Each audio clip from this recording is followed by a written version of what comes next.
Thank you so much for joining us today on the webinar.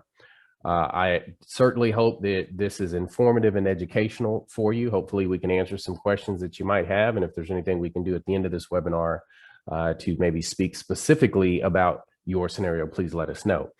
But how to ensure that you'll never run out of money in retirement, regardless of whether the stock market is up, down, or sideways, is the title of the webinar. So there are so many questions, so many fears, and so many threats once we step into retirement. For example, will I have enough money to make it to the end?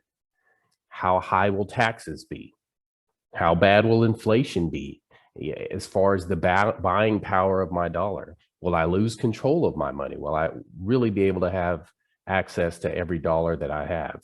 Will I have enough money to leave behind to a surviving spouse, family, churches, charities, alma maters? With healthcare costs rising at an average of about 7% per year, will I be able to afford my medical needs? Will I make an investment mistake that sets me back forever? That, of course, is a big one. So all these questions, that's why it's so absolutely crucial that you take hold of what you're doing with your finances and avoid so many of the mistakes that the majority of people make.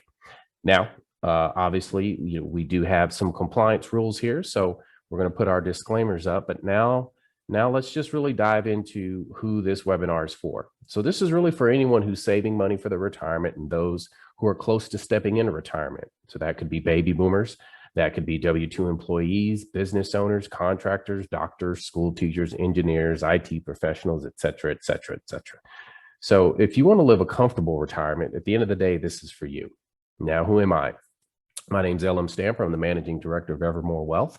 I hold the RICP designation, which is a retirement income certified professional. So that is a designation that specifically focuses on retirement income plans and really dives deep into the best ways to not only manage retirement income, but taxes, healthcare costs, and the like.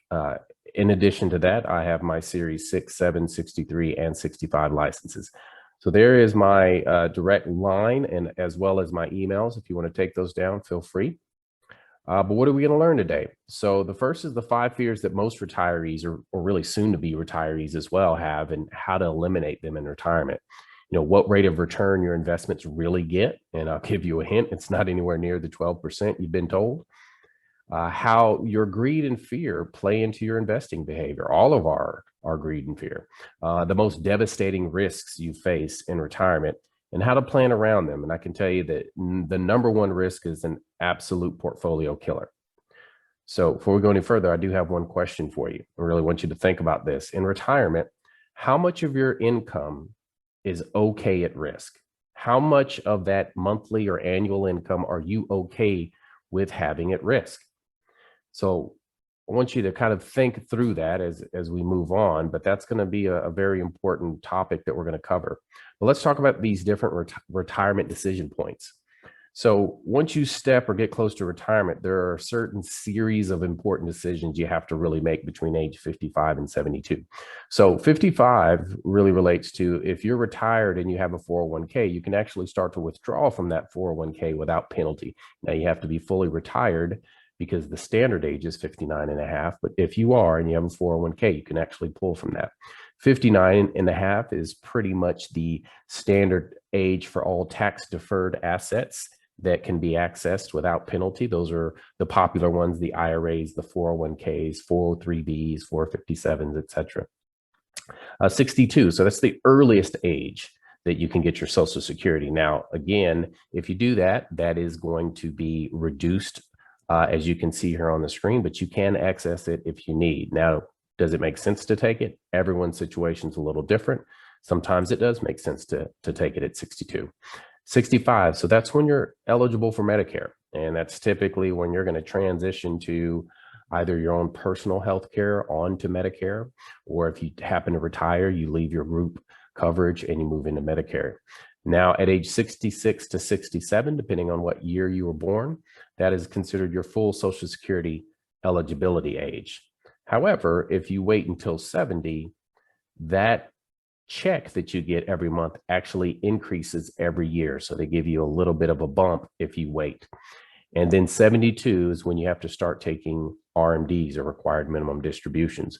Those are for tax deferred accounts. If you have never taken any money out of that, let's say you retired at 65 and for 7 years, you never took any money out of your IRA or your 401k, it's at age 72 that you have to start taking a certain percentage out. That's the RMD. So let's talk about the 5 major fears. So number 1 for most people is longevity, just flat out outliving their money before they get to the end of their road, if you will. And of course, that goes without explanation why that would be the number 1 fear. Another fear is control of your money, whether that is control in the sense that it's locked up and you can't access it, or control in the sense that maybe you have a physical ailment and you can no longer manage that. Rising inflation, the cost of a gallon of gas, or to heat a home in the winter, or a loaf of bread, or whatever it might be. As we know, inflation is always going to be there. And it's most prevalent in one of the biggest areas of retirement, which is healthcare. Leaving a legacy. Some people want to leave a rather large legacy. Some people choose not to, but either way, that's a decision you're going to want to have. You don't want to have that made for you. And then an investment mistake. So of course, we don't want to make investment mistakes. So our goal at Evermore Wealth, me and my team, is to make sure that we can structure a plan for you that will alleviate all of these fears and just allow you to retire with confidence, because that is possible. So some things change. It's interesting. The retirement rules and risks change. So for instance, when you're working years, you're accumulating money, but in retirement, you're distributing that money. You're really taking money out of accounts versus putting money in. You're risk tolerant. When you're in your working years, you tend to be okay with somewhat of the ups and downs of the market, because you're also getting a paycheck. That definitely helps. But once you get into retirement, you're definitely risk averse. There is no more boss paying you. The only money that you do have is what you've saved up. So you definitely become more risk averse. The average person does, at least. Working years, retirement date. So you may want to retire at 65 or 67 or 70. So you have this specific date. But in retirement, it's an unknown timeline. If I retire at 65, I may have a 10, 15, 20, 30, 40-year retirement for all I know.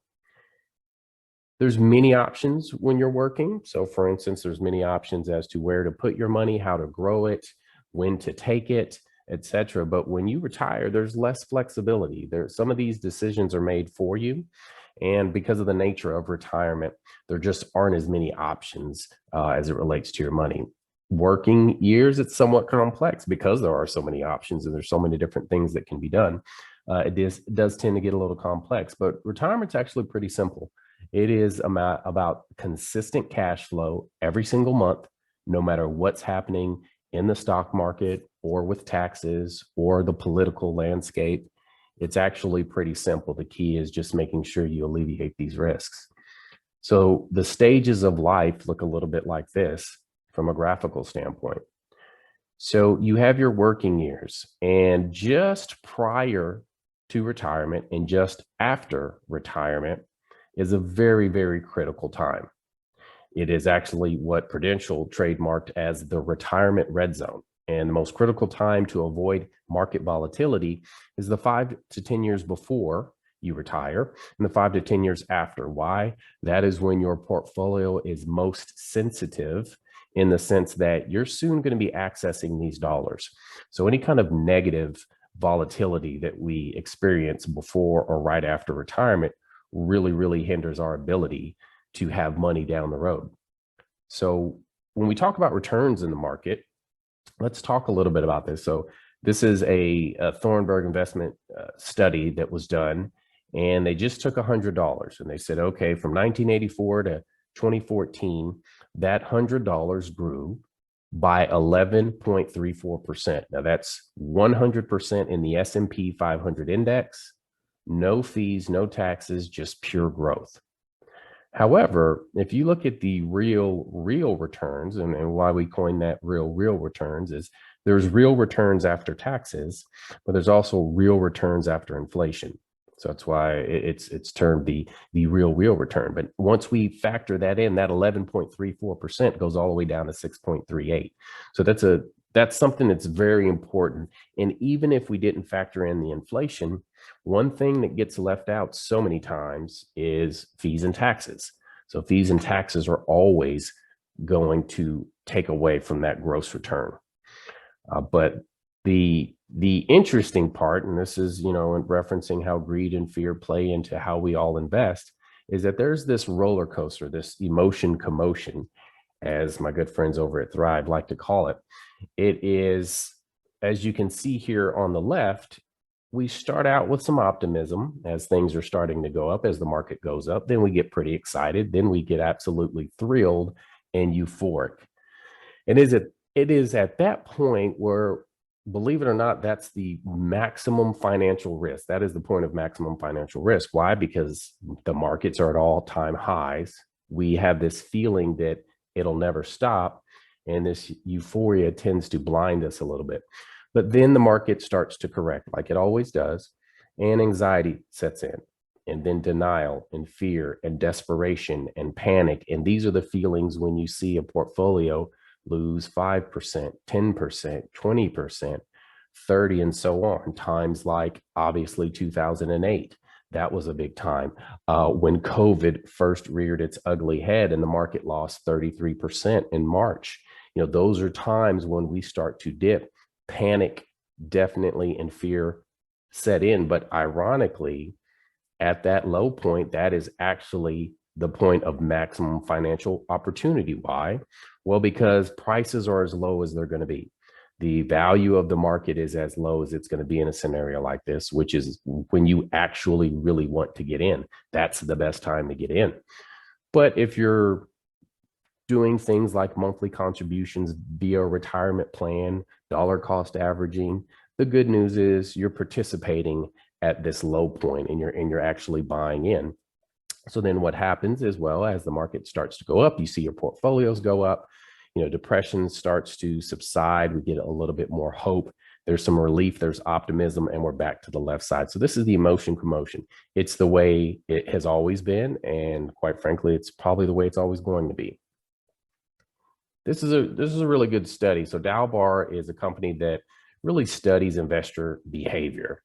And what they typically do is they just really compare what the stock market does or has done compared to what the average investor. So whether you're an average stock investor or an equity investor or an average bond investor, but most people kind of have a blend of the two in their portfolio. So for instance, the 3-year study, and this is a few years back, 2014, over 3 years, the S&P 500 netted about 20%. The pure equity investor got about 14, bond investors 2.6, or bond index, sorry, is 2.6, and bond investors 0.72. So now what this is showing is an average investor who took their portfolio, had 50% in equities, 50% in bonds. Over that time, there was a 7.77% return. So the same thing with a 5-year, as we can see, the average investor with a 50-50 portfolio did 5.65. Now we move into the 10 and the 20 years, which I think are a little bit more indicative of really how it works. We know that 3 years or 5 years in the market just isn't a large sample size. But once we start to move to this area, the market has done 7.6. The average equity investor has done 5.2, Barclays index, and so on. Now we start to see, now again, folks, this average investor, what that's saying is the average individual, the average working or individual or even retired individual who had a 50-50 portfolio, though these indices did a very, very different number, the average person walked away with these returns. 20 years, a very good one. The average person had a 3% return in their 50-50 portfolio. And after 30 years, 2.26. So the question is, how is it, if we're looking, for instance, at the 30-year, how is it the market returned 11.06% and bonds returned 7.3%, but the average investor only walked away with 2.26? Here's another way to look at that. And it comes down to flat out behavior. Now, fees play a little bit into that, but it is absolute behavior. So this is another Dalbar study about 3 years later. And we see here at the 20-year mark, the S&P 500 did 7.2% over those 20 years. The average investor who was invested in nothing but stocks did 5.29. What is that major swing there? What's the major difference between the 7.2 and the 5.29? Fear and behavior. So over these 20 years, when the market has done poorly, for instance, 2008 is a great example, your average person just doesn't sit there. They go to cash or they jump to a different mutual fund. So it's this behavior and fear which actually chips away at your overall return. And as you can see from a average asset allocation, that's again a 50-50 portfolio for those 20 years, that person did 2.58%.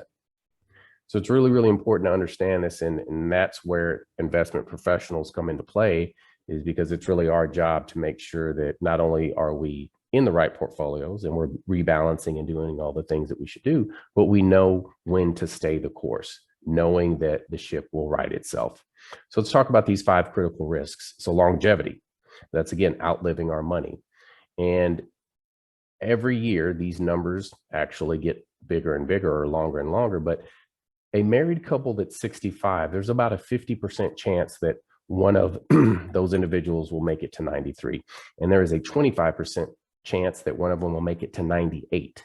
So what does that mean? That means that retiring married at 65, there is a potential that you could have a 30 to 35-year retirement. And we have to plan for it as it relates to our money to be there that long. So longevity risk is one of the biggest, if not the biggest risk. Inflation risk, well, we know how that works. The cost of a loaf of bread, back in 1940 versus, the 2000s obviously is different. And that is true for everything else, all goods and services. And the longer you have, the greater that risk is. The longer I live in retirement, the more inflation is an issue. Healthcare risk. So the risk being the cost of it. So once you step into retirement, the good news is that Medicare is a very strong program. There are different plans and supplements, but there are still costs associated with it. And we still have to pay in, and we still have premiums when we're even on Medicare. And with the fact that healthcare costs increase north of 5, 6, almost 7%, that again is one of the biggest inflation and biggest risk factors we have is healthcare, because we know as we get older, we actually really need that more so than when we're younger. Now, withdrawal risk, what does this mean? Sequence of returns. It's something my community uses a lot. It's one of our $1 million words, but it really just means taking money out of your account when your account is also going down because the market is having a bad day. So let's look at that. So the question is, do the sequence of your returns, does it matter how they show up on your balance sheet when you're working? And the answer is no. So for instance, in this example, a 35-year-old has $250,000 in their portfolio. And in that year that they're 35, they get a 16% return, and then 7, and then 12, and 11. If you look all the way down towards right before retirement, they have 3 negative years. Well, what happens? So this is Tom's portfolio. He has 3 positive years to start out. He has 3 negative years to end right before retirement, and he ends up with 1.9 million. Now, let's look at Susan. She too, same age, same portfolio, but she has 3 negative years to start, and then she has 3 positive years to end. She averaged 7%, and what is her portfolio? 1.9. What is this saying? This is saying it doesn't matter. As long as you're not touching this money and you're not pulling any money out, it doesn't matter when you get the returns, whether they're in the beginning, at the end, or in the middle. A 7% average return is going to yield that same amount. Now, we start to look at something a little different, though. Now we're looking at taking money out of the account. So with Tom, he's 65. And he decides he's going to take 5% out of his account every year and increase it by 3% to keep up with inflation. Well, in his first 3 years, he received a 16% return, a 7% return, a 12%, and then he had those bad years late in the 90s. What did he end up with? Well, as we can see here, positive returns early, all the way throughout. He's still taking his 5% plus inflation. And when he gets to the end of the road, even though he's had those 3 bad years, he still has $712,000 left in his account. Now, let's jump over to Susan. Exact same scenario. The only difference, again, is that her negative returns come early. So the difference between her pulling money out and Tom pulling money out is Tom is pulling money out in the beginning when he's enjoying good returns and positive returns. Susan starts out her retirement pulling money out in a down market, really 3 years in a row. What happens? Well, what happens is because of those early negative returns, the portfolio can't keep up. Even though the following returns are positive, it can't keep up with the negative return 3 years in a row. And unfortunately, Susan runs out of money when she's 82. So the sequence absolutely matter when you're pulling money out. It just doesn't matter when you're accumulating money. So what a difference a year makes. So we're going to look here. This is actually a study that was done. 65-year-old, $1 million portfolio. They have an 80-20 blend, 80% stocks, 20% bonds. They're taking 5% out each year, increasing it by 3%. And we're going to look at a 30-year rolling time frame. The question is, will the assets last for 30 years? So Legg Mason did this report in this study. And what did we see? Well, in these years, as you can see down there in the bottom, 1926 all the way to 84, in these years, income lasted more than 30 years. However, in these specific years, income did not last for more than 30 years. So what does that look like? Well, from 65 to 75, regardless of the time frame, you're pretty much guaranteed the money, that there's still going to be money in the portfolio for 10 years in retirement. However, when we move to 20 years in retirement, there's a 32% chance that you would run out of money. And when we look at 30 years in retirement, there's a 59, almost 60% chance. What is that saying? 60%. Let's just actually go to the 32%. If you were going to get on an airplane and the pilot said, everything looks good, we have a full tank of gas, we're charted, we're ready to go, but we are seeing in the distance here on our monitors that there's some interesting weather, and there's a 32% chance we might not make it to our destination. Would you be okay with that? Would you stay on that plane? No. So the same with your money, the same with your retirement funds. It's extremely important that there isn't a chance of failure. And as we can see here with some of these traditional ways of doing retirement planning, some of these are just unacceptable numbers. And it's nothing that I would want, obviously, for myself or our clients. So market risk, let's talk about that. That's pretty simple, right? That is just volatility. It's having a bad investment mix. So what is volatility and what does it look like, when it comes to money? So for instance, starting with a $100,000 investment, which series of gains or losses will produce a higher amount in 5 years? Well, we look at this scenario A and scenario B. We see some really good returns here in scenario A. Both scenarios are starting out with 100,000. What happens after 5 years? Well, there's an average rate of return of 6.4 for scenario A and an average rate of 6 for scenario B. But there's a difference between average and annualized.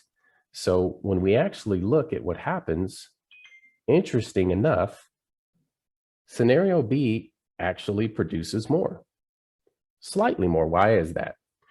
How is it with all those great returns on scenario A that scenario B actually won out? It's because of the negative return. So that negative 12% in year 4 brings down that return enough to where it actually loses. And why is that? Well, the mathematics of volatility simply state, as things go down, you have to get a heck of a lot more on the rebound to be made whole. So for instance, if your account's down 5%, you only need 5.26 to get back. But if your account's down 30%, you need 42.86 to get back. And if your account is down 50%, you need 100% return to get back to normal. So It's the volatility, which is, again, kind of plays into the I can't have negative years, especially in the first few years of my retirement. And avoiding these losses, especially during that critical red zone in retirement years, is one of the most important things to manage. So you could probably imagine that creating a retirement plan is complex. There's many goals to achieve. We have to guarantee income, meaning we have to know without a doubt that there is money coming in every single month, no matter what. We need to beat inflation. We obviously need to minimize taxes. We need to maximize our returns without taking too much risk, or at least taking the risk that we're comfortable with. We need to leave a legacy. Now, for some people, that's going to be a big number. Some people, it's going to be a small number. There's no right or wrong answer there. But if that's something that you want to do, even if it's just for the surviving spouse, then obviously that's something that we have to bake into the plan. So at Evermore, one of the things that we do is we are a holistic planning team. And these are all the things that we look at when designing plans. So what might that look like? Well, think of your assets and the divide and conquer strategy. And what I mean by that is we have a paycheck, we have secure income assets. The paycheck is income that comes to you. It's a stream of annually increasing retirement income, and it's extremely precise. It has to be reliable, and it has to be predictable, no matter what's happening in the world. Again, stock markets, political environments, taxes, climate change, whatever it might be that is going on, the income has to come in, the paycheck has to come in every month, and we can't deviate from that. So then with the other assets, we then affectionately like to call it a play check. These are growth and extra income assets. So the value of these assets aren't really needed right now for immediate income. So what we do is we have different models for that so that they could provide liquidity. It's discretionary income in case you want to take a trip. We have to still have money grow on our balance sheet in retirement. And it's also many times earmarked for legacy. Now, managed risk is acceptable in this area because, again, we have a few things that it is trying to do that we want to accomplish.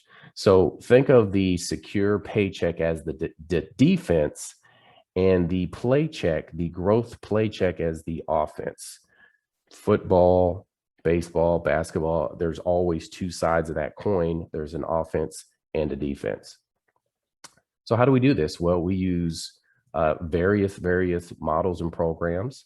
One of the best programs that we love to use is an RNG strategy that really, as you can see, takes the emotion out of it and takes a mathematical approach to how to plan. We obviously test Social Security. One of the biggest questions and many questions we get, when should I take Social Security? And a lot of that, again, comes down to each person's individual scenario, from how much income they need now, what that Social Security check would look like at age 65 or 67 or 70. And if you're lucky enough to have a pension, we also test that as well to see what are the best ways to take that money. Sometimes you get a lump sum. Sometimes you get a monthly check and a percentage that's left behind. Again, we use various mathematical models and programs to really help us decide what's best. So what does the Evermore Wealth process look like? Well, first, obviously, we have to gather data. We have to outline goals and income sources and assets.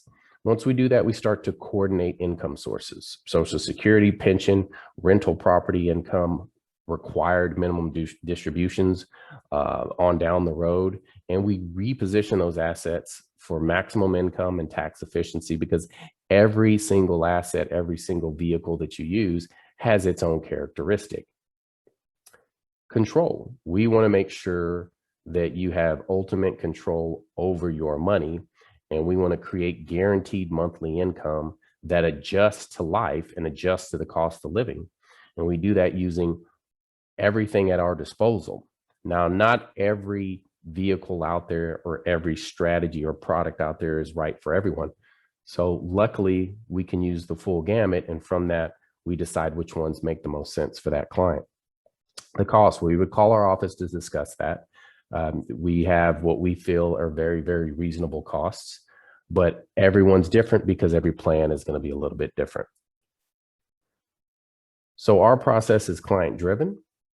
We use Thrive Income Distribution System, which is one of the programs that we use to really help us with this mathematical approach. And we invite you to reach out to us and have a conversation. Now, how can I help? How can me and my team help? Well, we've set aside 48 hours after this webinar just to speak to you personally about how you can apply these concepts to your current retirement plan. And we could start that today. So whether you're retiring in a year or you're retiring 15 or 20 years from now, really the sooner the better, because there are certain things that we can't do over once we get into retirement. So the sooner we start the process, the better. And whatever your biggest challenge or fear is, believe me, I've seen it and we know how to overcome it. So on the session, if you choose to reach out, we'll examine what exactly a perfect retirement plan looks like for you, identify what obstacles have been maybe holding you back, and really determine if we're a good fit to work together, because the reality is that's not always the case. I will promise you, though, if we have a meeting and we feel that, it's a mutual agreement that we're not a good fit, I will be more than happy, me and my team, to maybe steer you in the right direction. But we take our client relationships very seriously, and we expect them to be with us for a long time. So this first meeting is really important. But the great news is it's free. It's a complimentary meeting. We are really getting to know each other. Me and my team simply want to answer a few questions and again, see if we're a good fit. There's no hard sell tactics or anything along those lines. There's really nothing to lose. Now, I will say this, who would this meeting be for? Well, you have to have a desire to better your financial life. If you're a do-it-yourselfer, or you're just happy with, maybe you have a current advisor you're happy with, we're more than happy to be another set of eyes for you. But it's really meant for people that are serious about taking action and want to do better in their financial life. And I would also say you have to be open to learning new concepts that actually work.